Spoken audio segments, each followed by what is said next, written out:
Hi, welcome back. So today, for our next Chevening video series, we're going to talk about how to write a strong Chevening essay. It is actually based on a blog post or an article posted by Chevening. I'm going to put the link down below. And in that article, the Chevening committee discuss how they differentiate strong applicants and weak applicants so that you can learn from their essays, what you should avoid and what you should do in your essays, be it in the leadership, networking, study in the UK, and career essays. So this is good stuff. Get ready, prepare your notes and your pen or your laptop, whatever, get ready to write these things down. Okay? Are you set? You ready? Let's get to it. The first essay, the leadership essay. So, strong applicants demonstrated clear examples of leadership and influencing with concrete results. So, if you want your essay and the leadership essay to be considered good or better than good, you have to be able to demonstrate a clear example of your leadership and influencing skills. So try to look for vocabs, verbs especially, that can demonstrate and express how you lead. Adjectives also, like how you lead as a person, how you do your work as a leader. So you have to really emphasize on that and connect it with concrete results. So it's not just about, oh, I was once a leader in this team. Okay, but then what did you do as a leader in that team? What was the results of you leading this team? Do you know what I mean? So you have to really show them an example of you practicing your leadership skills, but also the results of that thing. So that's the strong applicants essay. Now, weak applicants usually do these three things that you want to avoid. First, they focused on examples from early academic instead of professional experience. Second, they assume leadership title is enough without detailing how they deploy influence. And third, define the meaning of leadership instead of provide examples of their trade. So you want to avoid just defining what leadership is, because Chevening is not asking for you to define leadership. And do not assume that a position of leadership is enough. You have to explain how you then practice your leadership within that title. And also, don't focus too much in your academic experience. There's a reason why you have to have 2 years of work experience if you want to apply for Chevening, and focus on a more professional experience. Next, we're going to talk about the networking essay. And strong applicants use specific examples of their own networks, describing unique and diverse ways of maintaining networks, and discussed how they facilitate networking.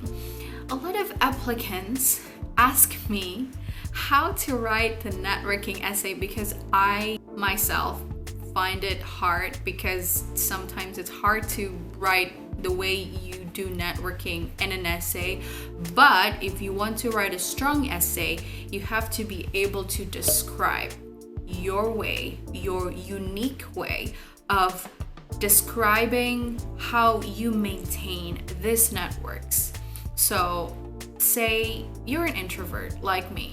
The way you maintain networking is by, listening to them. You're more of a observer, so you know their concerns and you try to facilitate their concerns. You're a good listener, right? So that's how you maintain networking, because you know their interests, you know your interests, and then a good professional relationship then can be built if you understand your network, your stakeholders. You have to be able to give specific examples of how you build and maintain this network, elaborate a little bit more in how you facilitate networking. So How then, with your unique way of building and maintaining this professional relationships, you can facilitate networking within different groups. Now we're going to talk about weak applicants. They usually mention two things.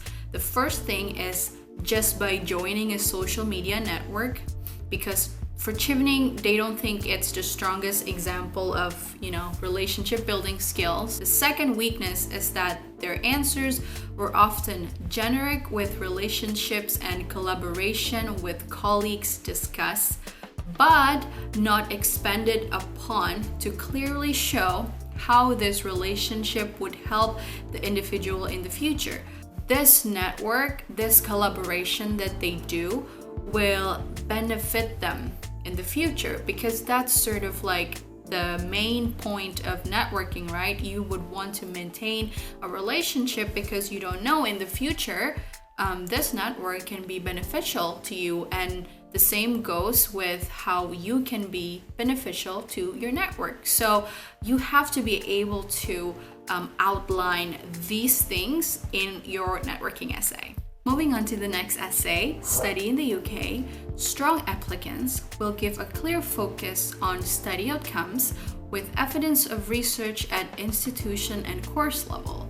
So strong applicants, basically, they already know the outcomes, what they will get when they study at this university, when they choose this course. And they also have to prove in their writing, in their essay, that they know everything inside out about the courses by mentioning the correlation between the modules and their study objective, and also maybe, the strong points from the universities, because universities they have different approach, and they have different focus, even though the field is probably the same.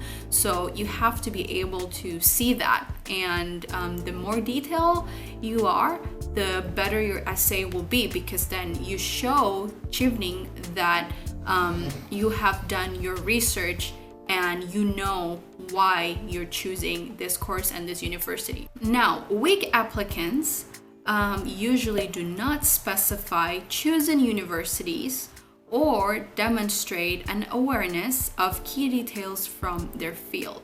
So it's either you don't mention which course and which university and you don't go deep into it, or you don't really show that you have a good awareness about this field, about why you want to study this field. So that's why be specific and try to answer the why question. Explain to Chevening why this course, why you, why it's important. The second thing is that weak applicants usually unable to give clear and coherent reasons for these choices. So you can choose 3 courses, right? If you cannot explain the coherent into why you're choosing university A, B, and C to your study objective, then it's going to make your essay look weak.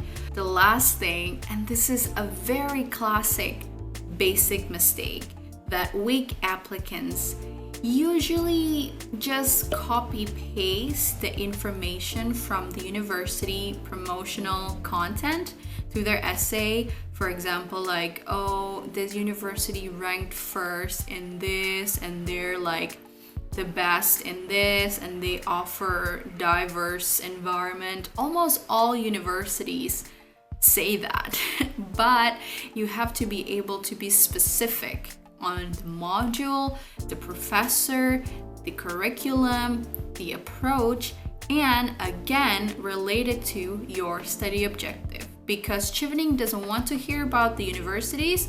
They know that these universities are good universities, but Chevening wants to listen about you.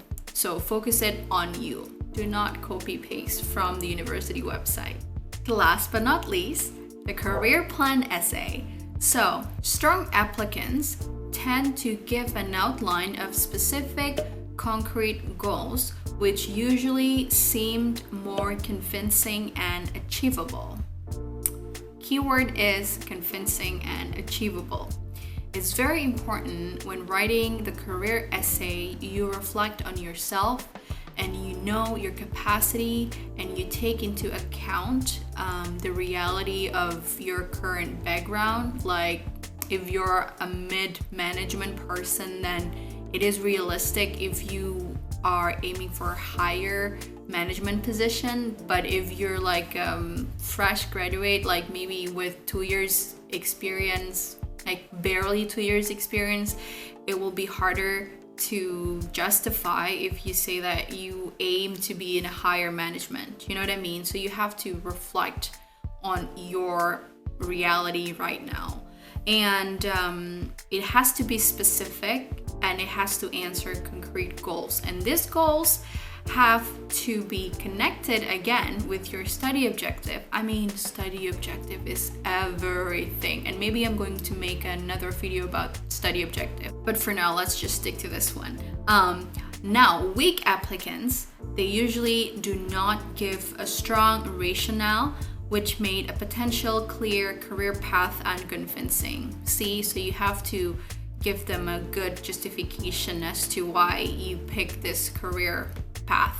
And then many applicants illustrated a desire to do a PhD post-study in the UK. However, for Chevening, this wasn't always a convincing career goal on its own. And I don't think Chevening is saying that they don't encourage scholars to continue their PhD, but I think Chevening is saying that with the study objective and the goals that you mentioned in your previous essay, especially in study in the UK essay, but basically be careful if you want to put PhD as your career plan. As long as you can justify it, it's fine. The next and the last point is that career plans were too often poorly developed, and it wasn't possible to discern how a Chevening scholarship would be of benefit. At this essay, you also have to mention how your career might relate to the UK government mission in your country. So you also have to take into account the interest of the UK government in terms of collaboration, in terms of projects, and how you as a citizen of your country can then maybe help facilitate UK government in your country, you know, for the betterment of everyone. However, a lot of applicants cannot really point out that by studying in the UK, by getting a scholarship from Chevening, it can really make a difference. You can score poorly in your career essay if you cannot show how this scholarship will be beneficial for you and your career goals and your field, your country, your village, your city, etc. So you have to be able to show the urgency of why you want to get the Chevening scholarship. So that's it. I've been talking too much, and this video is definitely going to be longer than my usual videos, but I'm happy that I have discussed with you guys the strong points and the weak points of each Chevening scholarship essay. If you haven't subscribed, please do so already. The button is here. And if you have any question, leave it in the comment box down below. Don't forget to like this video and also share it to your friends. And that's it. Thanks. Bye.